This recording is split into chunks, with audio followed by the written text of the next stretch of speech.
Hey guys, I'm going to do another prediction video on the fight this weekend with Tyson Fury and Deontay Wilder.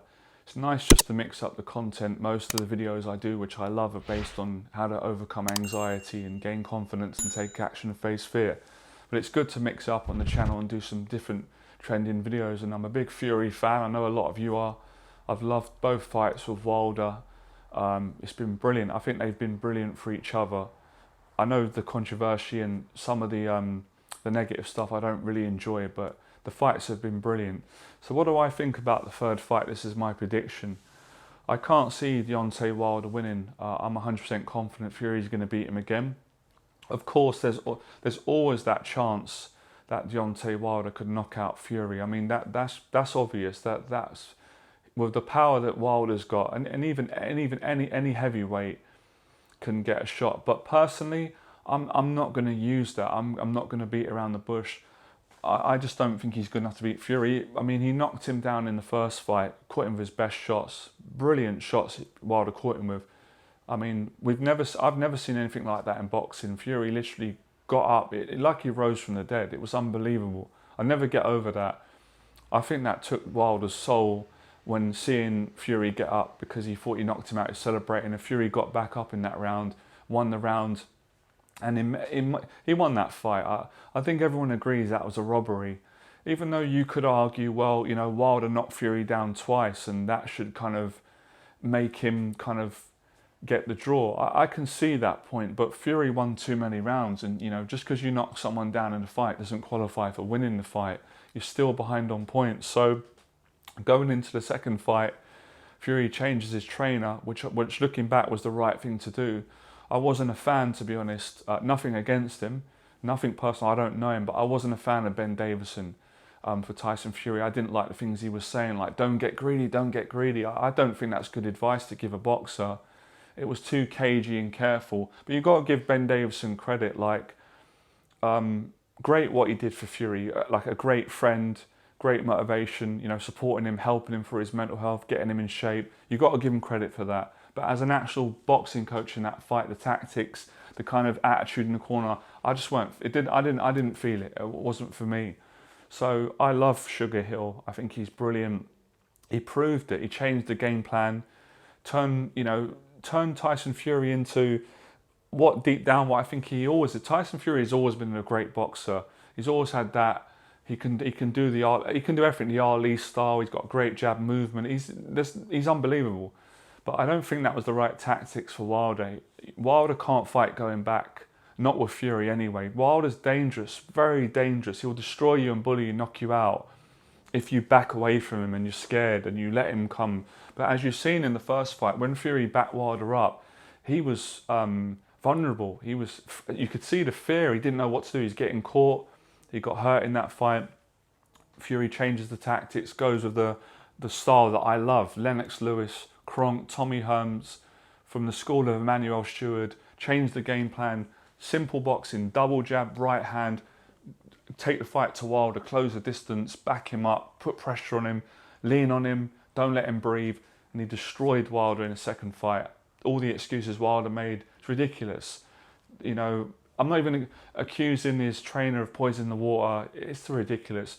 Tyson putting stuff in the gloves. It's impossible. You can't put stuff in the gloves. The commission check your gloves.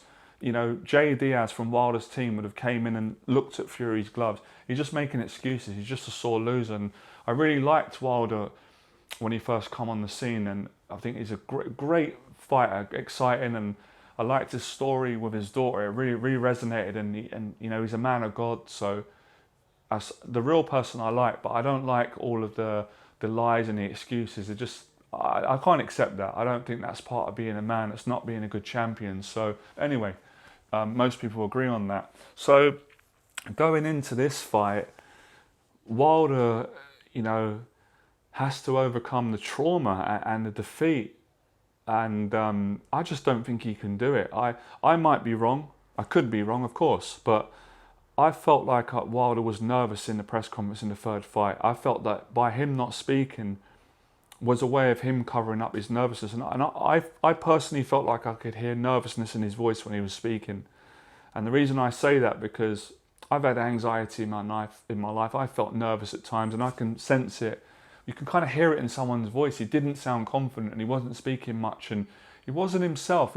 In the first fight, Wilder was full of confidence. He was full of confidence. He went in that fight genuinely believing he's going to knock Fury out. Fury had a 3-year layoff. He had a mental health crisis, drugs, alcohol. He had a weight problem. They knew all that. So Wilder was taking the fight on the premise that he's going to, Fury's been out the ring, he's going to destroy him. But it all changed in the second fight. Fury beat the bully. He broke him down. And, Wilder's been the bully of boxing. Everyone's been terrified of him. And you've got to give Wilder credit. I think he's got the best knockout record in history. He's the most powerful puncher. Critics would say that he's not really beaten anyone. I can agree on that as well. I don't think he hasn't beaten the top guys. He hasn't got a resume like Joshua has, or Fury's got, or Lennox Lewis had, or Tyson, or Frank Bruno. Some of the greats, or Holyfield, or Usyk. But you got to give him credit. He put Fury down as well, but Fury got back up. So I just can't see him winning this fight. I just can't see Malik Scott changing Wilder into some kind of different fighter. I think that he's going to be dangerous the first few rounds because he's aggressive, he's angry, wants to hurt Fury.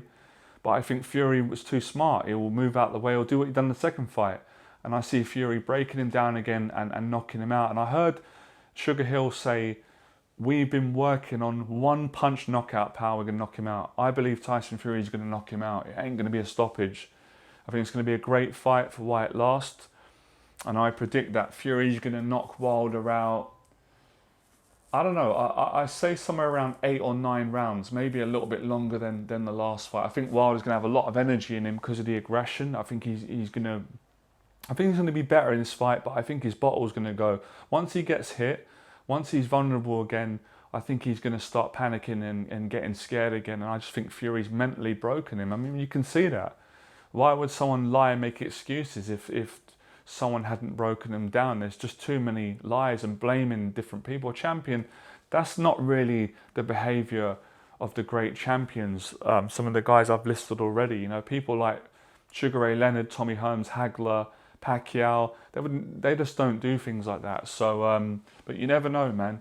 Like Fury said, you don't know if he's going through mental health problems, and if he is, then you could kind of excuse someone's behaviour. And as you guys know, I've had mental health challenges, so you just don't know. So listen, man, I pray I don't want any of them to get seriously hurt. I wouldn't wish that on Wilder or Fury. I hope they come out safe for their families, but I want to see Fury kick his ass. I'm going to be honest. I don't like the lies, and I like Fury. I love Tyson Fury. I'm a big fan, and I think Fury's going to beat him.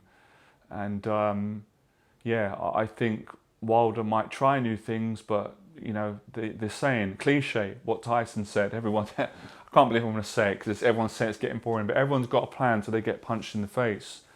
And I just think Fury's going to win. But listen, you never know. You never know in boxing. It could be a shock.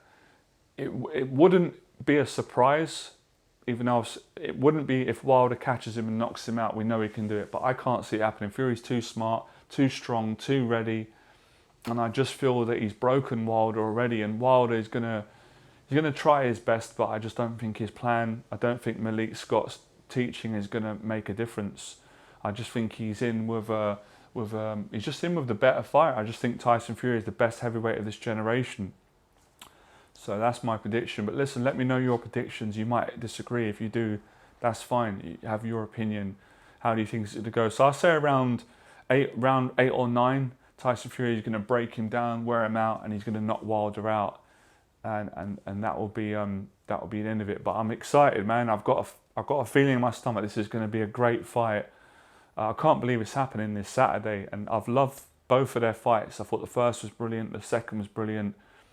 And whatever you say, you can criticise Fury and Wilder, but at least they make boxing exciting. We need that, because most of the other fighters in boxing throughout the other weights, the best don't fight each other. But I love the fight we had with Joshua Usyk. I had a lot of respect for Joshua for taking that. So we need these fights. We need to see who's the best. They need to fight each other. And hopefully, if Fury gets through this fight, I'd love to see Fury fight Usyk and Joshua. And I'd also like to see Wilder carry on. I'd like to see Wilder Joshua. Because at the end of the day, if Wilder loses, a lot of people say, no, his career's over. But I don't really agree. Just because you lose 2 fights to the best fighter in the division, it doesn't mean you're over. You can come back and beat the other ones. And you never know, you might get another rematch. So that's my thoughts. Let's see what happens.